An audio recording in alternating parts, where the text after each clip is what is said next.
These are snapshots from inside the Greater Philadelphia Expo Center, and despite the crowds you see here, county officials say not only are they not allowed, the gathering here violates the safety plan submitted by the event organizer. There were thousands of people there. I mean, there was well over 100 people there. I mean, 1,000. There were so many people there. It was crazy. A lot of people outside, a lot of people inside. It was just a lot of congregating inside this building, and I was just shocked. I was surprised, and there was chairs lined up together. They were encouraging people to sit right next to each other. There was no social distancing at all. The chairs were actually like zip-tied together. What Pam Lawn says she saw inside the Expo Center is still shocking to her a day later. Wow, that's nothing what we expected according to their plan. The event was held by Tyrant Wrestling, according to the Greater Philadelphia Expo Center, saying that Tyrant Wrestling submitted its plans for correct social distancing procedures. However, it appears they failed to execute the approved plans.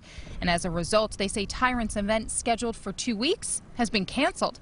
The county says it fielded several complaints about the weekend event, not just from people who saw the large gatherings inside, but those who spotted traffic and crowds on the outskirts of the Expo Center. It's scary because they're coming in my backyard. They're coming into the Wawas, they're coming into the restaurants, they're coming into the hotels, and I don't know who makes the rules. It seems like nobody knows the rules of this COVID thing going on here. Bob didn't want his last name used, but says he made several calls complaining about the wrestling event. It's a super spreader event, right? Like if those mitigation guidelines aren't enforced, it causes the virus to spread. And so if you can't follow the rules, it's further spreading this virus, and with license plates with over 10 different states. And some called State Senator Katie Muth to complain. And while she says right now no laws were broken, she does say it's time to take a closer look at what violating state limits on gatherings can mean for those rule breakers. I think we need to make sure that the people that aren't following guidelines are held accountable, and those that are, so that they can continue on. Now, we did ask county health officials about this ongoing court battle having to do with social gathering limits set by Governor Wolf. The county says